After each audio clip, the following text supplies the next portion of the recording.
Hey there guys, welcome back, Maverick here today with another episode of Spy Family. So, last episode, we already got Yoru confronting the terrorists who somehow are chasing after Anya, and that should be the end of that, right? You would think that, but I do kind of feel that there's maybe a little bit more going on behind this particular terrorist situation than is shown, right? Otherwise, it'd be quite simple. Yoru beats everybody up, and then they get the doggo into their family, and that's the end of that. But I don't know. The fact that we haven't just ended it in one episode, it's multi-episodes, leads me to kind of believe that maybe this is the setup of something maybe more serious down the road. I don't know. I don't know if there's an underlying, long-term plot behind the Spy Family, or this is supposed to be just a one-off thing, and it's episodic in nature, right? And I guess we'll find out in this episode. So let's get right into it. Alright, let's begin in 3, 2, 1, play. Oh, and of course they gotta start here, right? Ouch. His face has to be broken.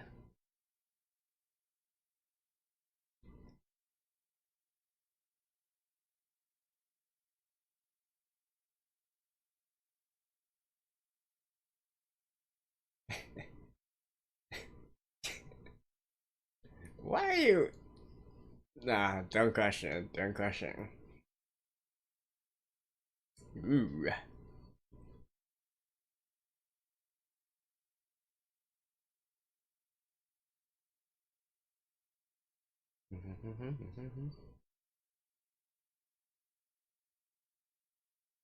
Hmm? Burying the fish, eh?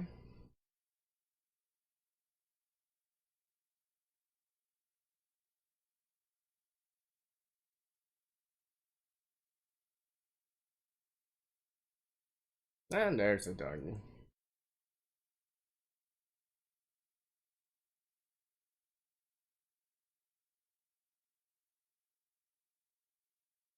I mean, honestly, there's nothing wrong with this song, and I feel like Bump of Chicken's general repertoire definitely suits the feeling of this very much.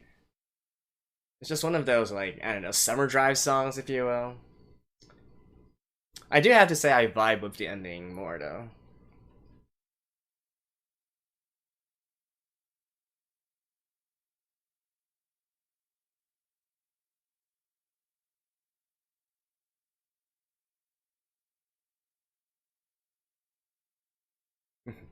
And like I said, with this kind of opening, you really get more into the idea that this is much more of a, I guess, day-to-day drama kind of thing. Even though, as I say that, we're entering into one of the action oriented places here.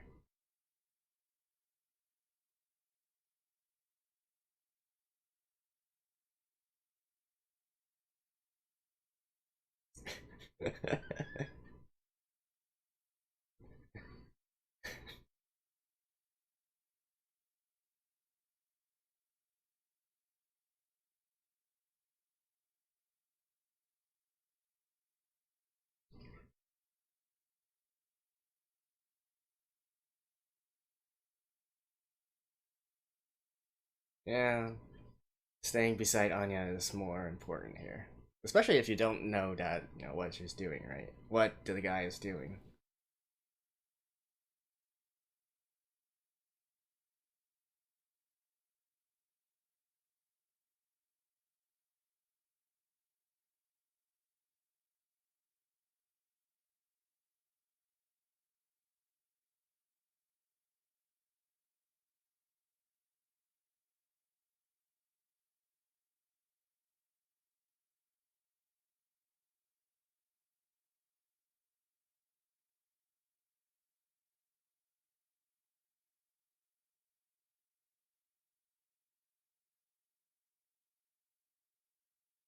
Ah.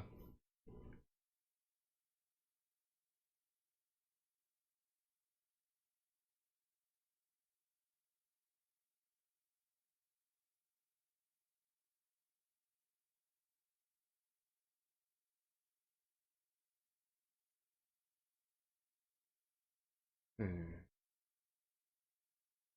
Disarm the time bomb. Okay. So that's why we have to continue on with this.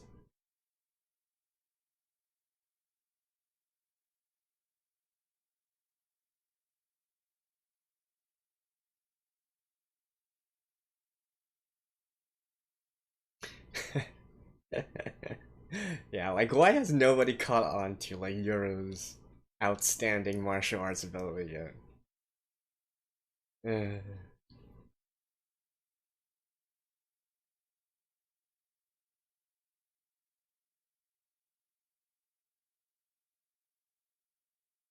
well, I guess he might get blown up.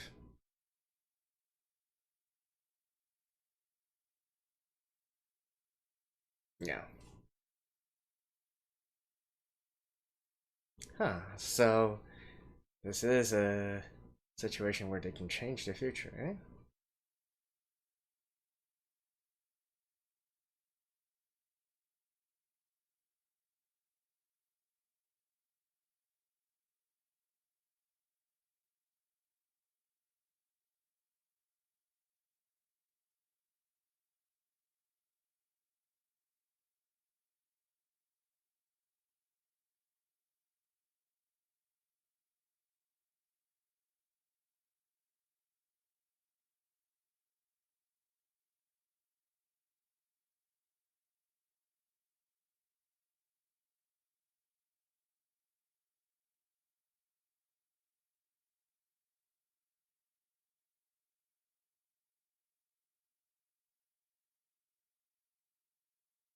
And off they go!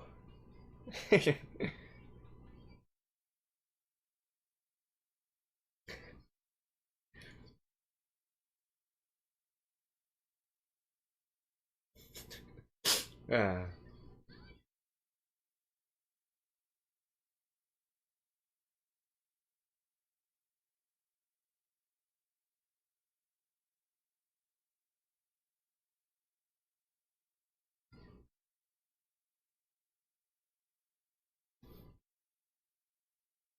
uh, and then they just yeah they got the information right.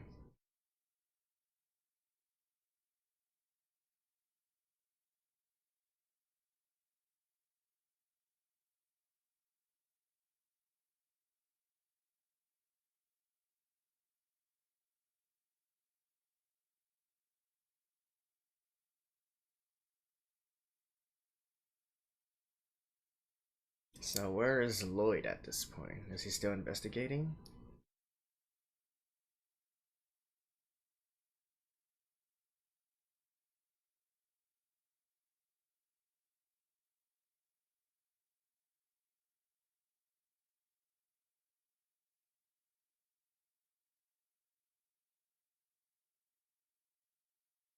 Damn, pretty efficient.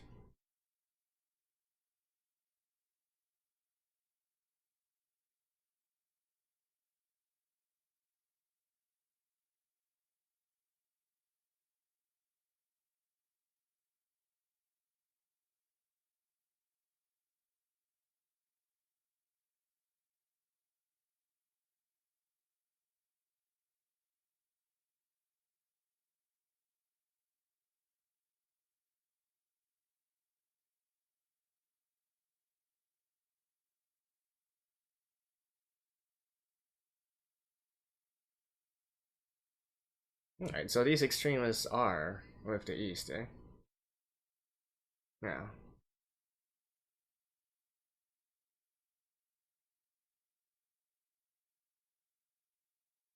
Good question. I also want to know why they.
Yeah, fully agree.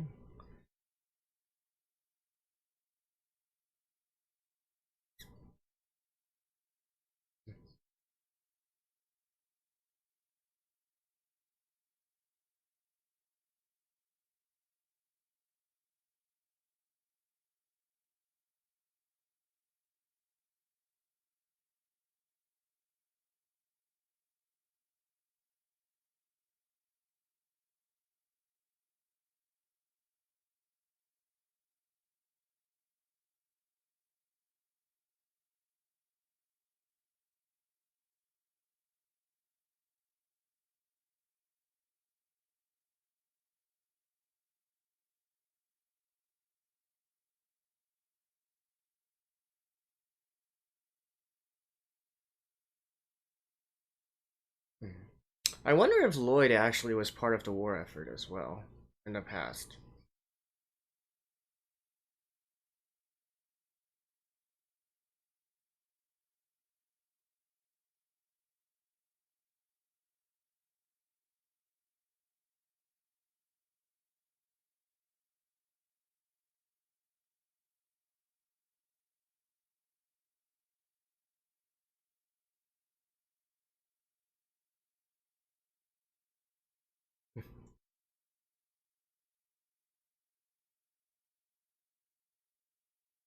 Damn, that's a strong doggy. Isn't he supposed to be like quite old or something? Poor doggy. 5 o'clock, right?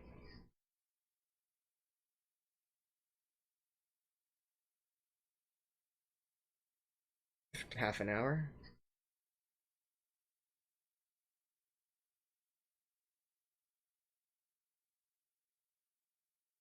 Should be at 5 o'clock.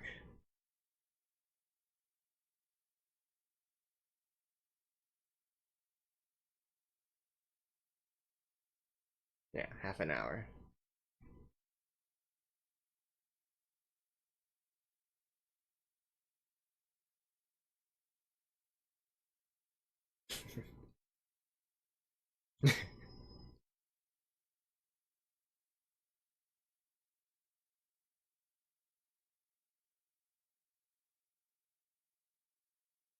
It's the bad guy.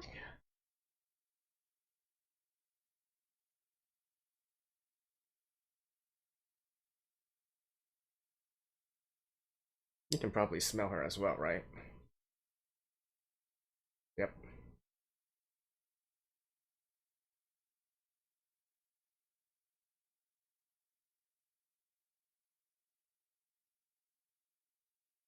Hmm.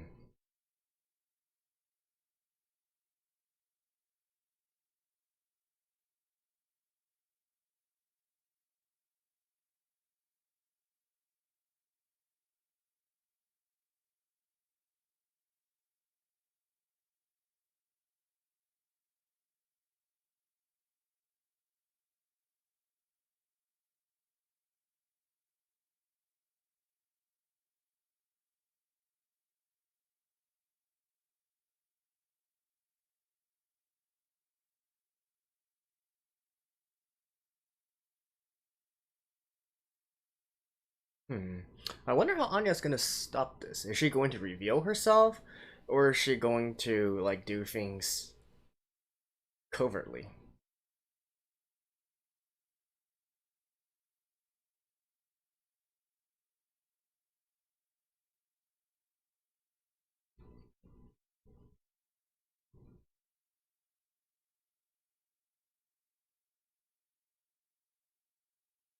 15 minutes left.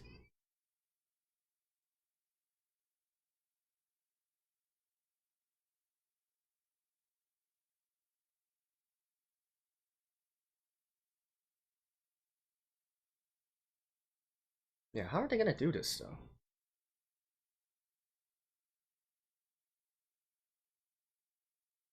No. Doggy, please. Yeah, how are you guys gonna do this? But even if you can get into it, you're Well, anyways. But this kind of makes sense, right? Because I don't think she's going to be able to. Because if she's just gets there and says, "Hey, there's a bomb here," then.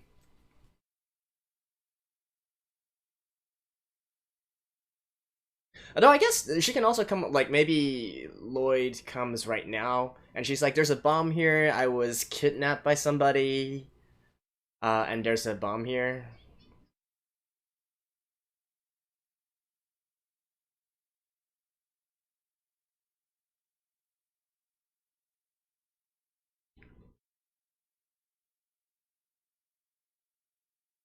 Yeah, I think the best way would be to just stay in here, wait till Lloyd comes, and be like, "Yeah."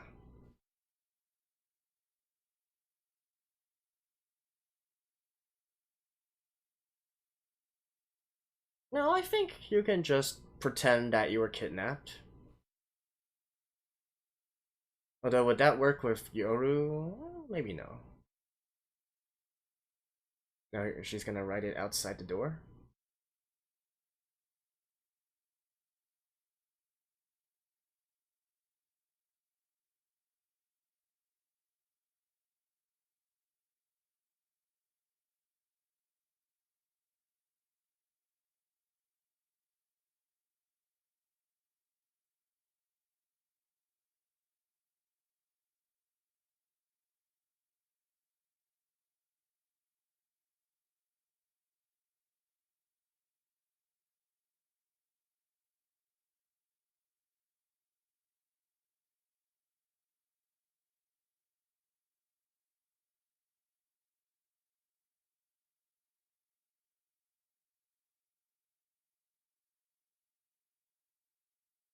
Still going to.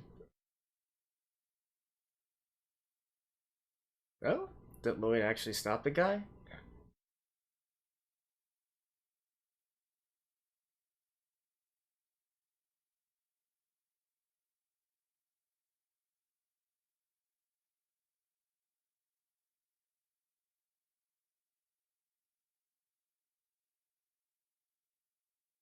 Oh, nice.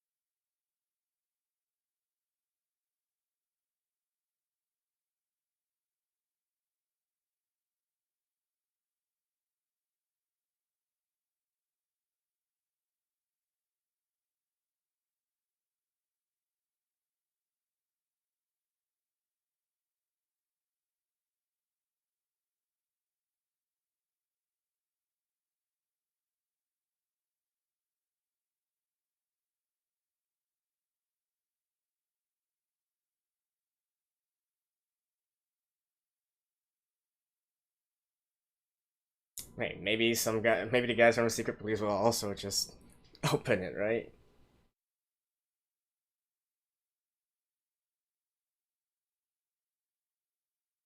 Hmm.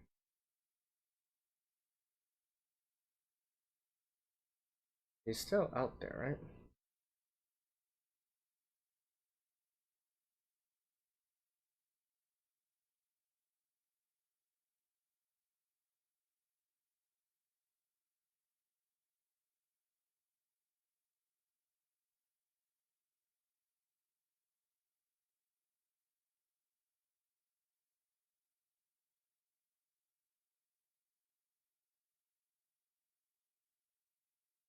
It's Lloyd. Oh, but if he, I guess he's probably in disguise. Yeah, he has to be in disguise, right? He can't really be shown in public in this kind of capacity. So he has to be in disguise.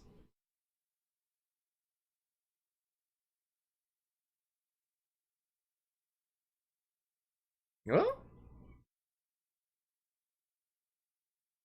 Or is he actually playing?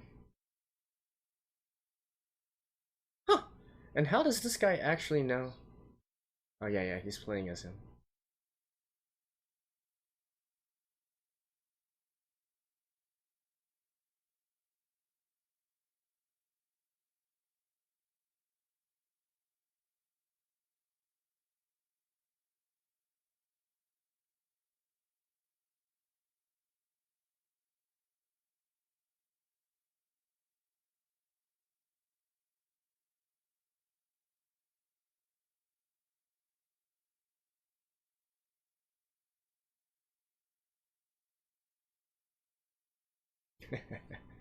This guy.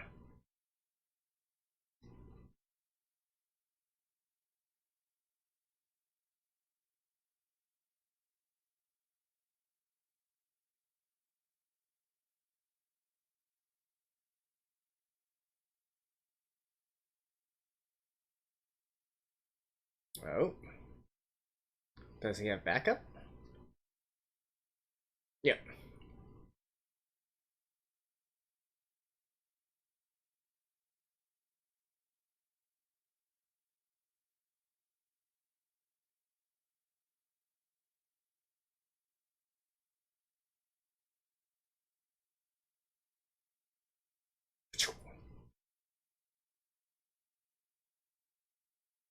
Seriously?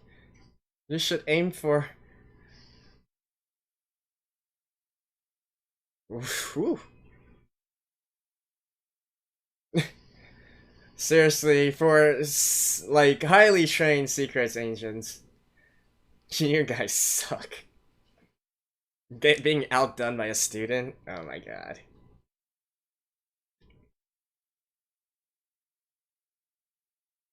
And this, the secret police are also on the tail, right? On the trail.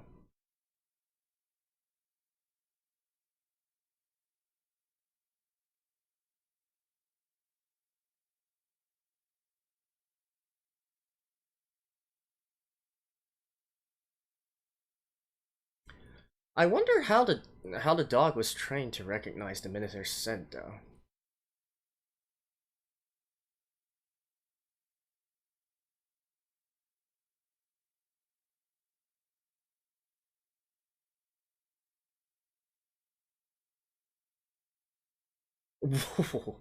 Really?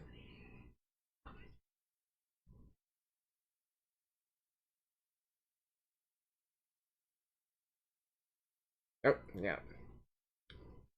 Damn, that is one agile dog.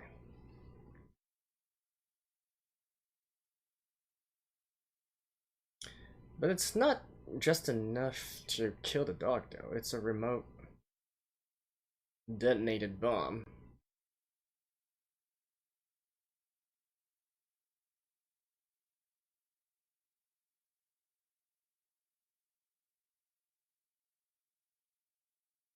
All right. Anyways, we already saw this. I really vibe with this ending, but we already saw this last time. So I'll see you guys after this.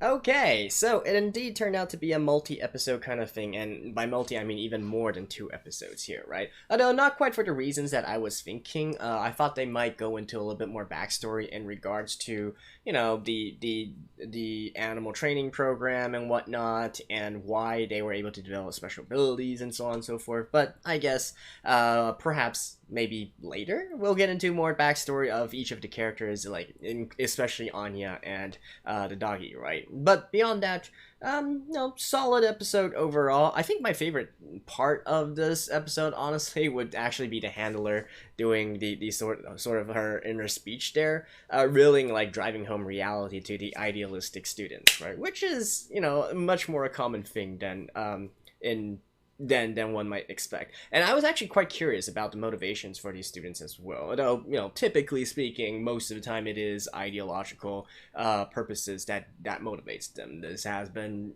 I'm just drawing from also,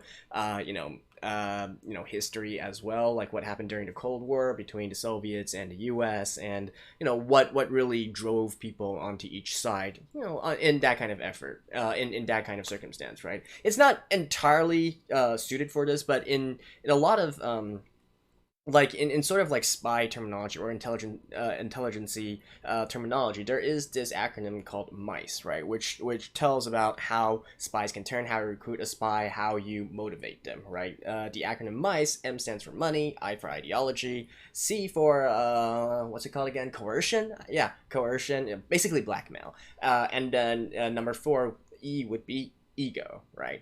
And so, especially for students, I think most of the time it's for ideological purposes. Like they might, they a lot of times it's because they want to change the world, or not satisfied with the status quo. We're being lied to by the government. We're being lied to by the authority. We need to rebel and do something entirely different, right? So that happens a lot.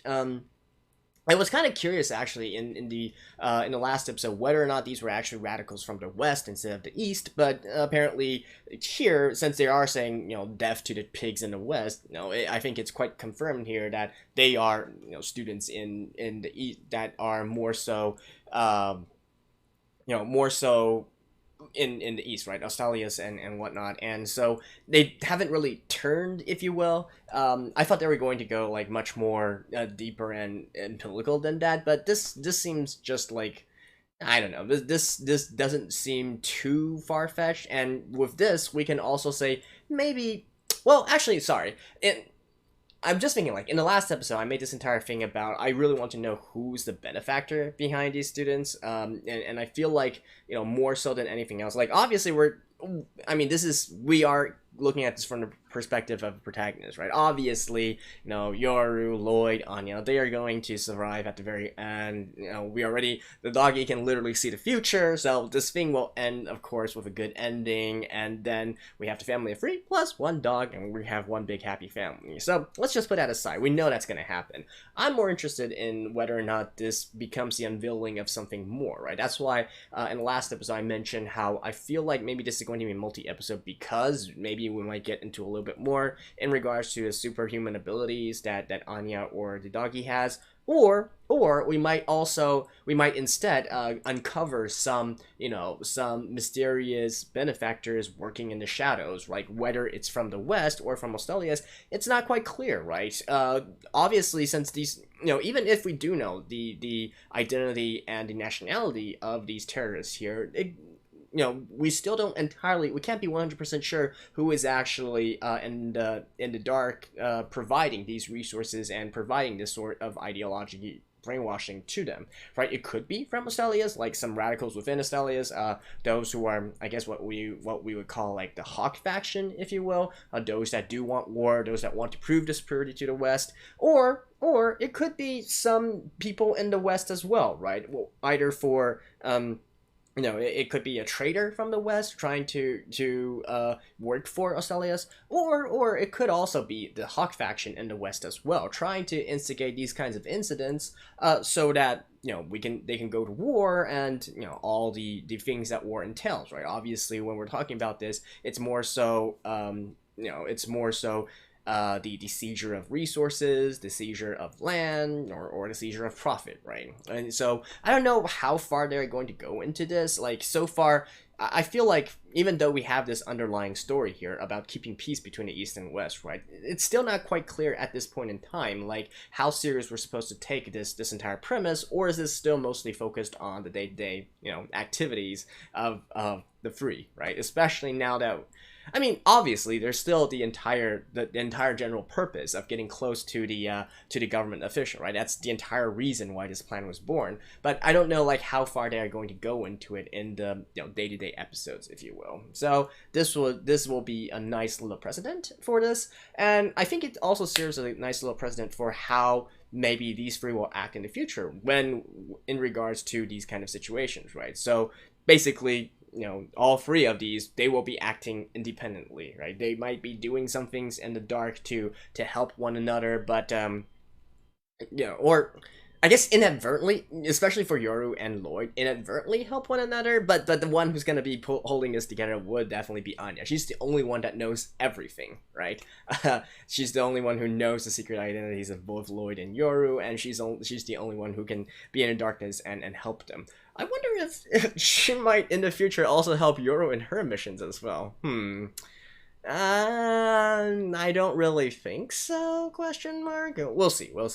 And by the way, I'm still really curious, like, what are the targets that Yoru is hitting right now, right? Because she's supposed to be working for Arcelius, right? So is she actually, the people that she's assassinating, are they from the West? Are they sympathizers to the West? What exactly are her targets? I want to learn more about that as well, hopefully in the near future, but we'll have to wait for that one. I really like the idea of them, of Anya being in the dark and just helping things out and that kind of thing. Which I guess definitely makes for um, an interesting progress. Though it definitely will be very frustrating as well because you're also very limited in what you can do. But hey, that's the entire premise of this, right? They're supposed to keep on their secret identities and secret abilities all the way to the very end, and it is what it is. Speaking of Yoru, I'm a little bit disappointed that she hasn't played such a bigger role yet, but I saw a sneak peek of the next episode, so apparently she's going to appear once again, and hey, that would be great, right? Like I said, maybe the author is going to find a way to mix all of these different characters and contributing in their own way, even though they don't know precisely what exactly they're contributing towards, right? So hopefully that she'll get a little bit more screen time in the future, in the next episode, and in the future as well. And finally, the sort of like cliffhanger for this particular episode here.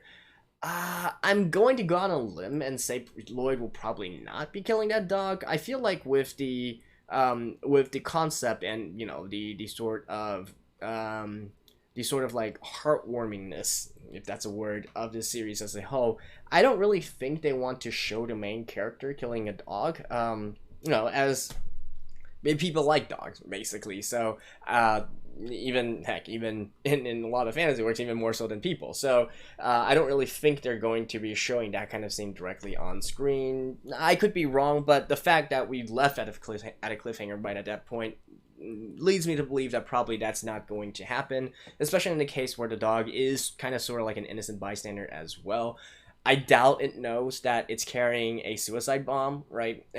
Because it is remotely, and they mentioned it is remotely detonated, right? So basically, the what's it called again? Keith. He will need to have like visuals on the dog actually making contact with Lloyd, and that's only when he can actually detonate the bomb. So yeah. Anyways, my gut feeling is telling me that that scene's probably not going to happen. They probably don't want to alienate a portion of the viewers or readers, I guess, since this is an adaptation from the manga. So that probably won't actually happen.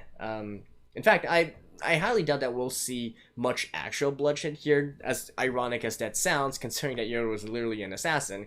But I don't really think it's really something that we will be seeing on screen all that often, and even more so with animals, right?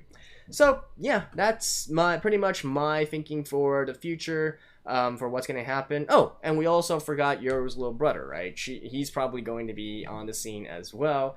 And in fact, I think that would be preferable to the intelligence agency, to WISE, because they probably much prefer if the secret police of Asilius handles this internally, right? Their involvement in this should be kept shush, like they don't exist, basically.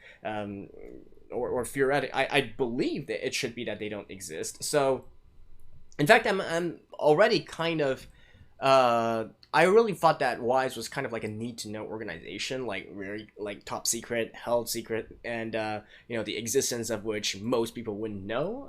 Foreign minister, would they actually know it? Maybe. I'm not quite sure like how, like when foreign minister are they talking about literally the I don't know, like ambassador.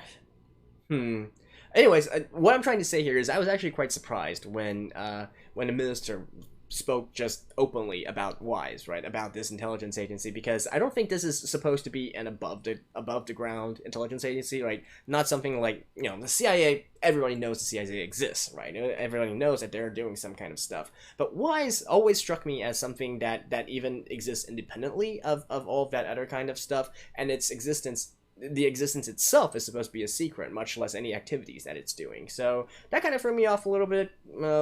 Not really anything too much to comment. It's just I was just quite surprised that he was able to mention the name so casually and whatnot. Yeah, and I think that's pretty much it for this episode, right? Yeah, not too much. The rest of it pretty self-explanatory. You know, I just The fact that Anya was there and trying to disarm the bomb, I'm just like, all right. Thankfully, she has a little bit more stuff in here than people give her credit for, right? So she didn't go out and just was too overeager trying to do what she learned on the television and trying to defuse the bomb by herself. A good, healthy dose of fear served her very well here, right?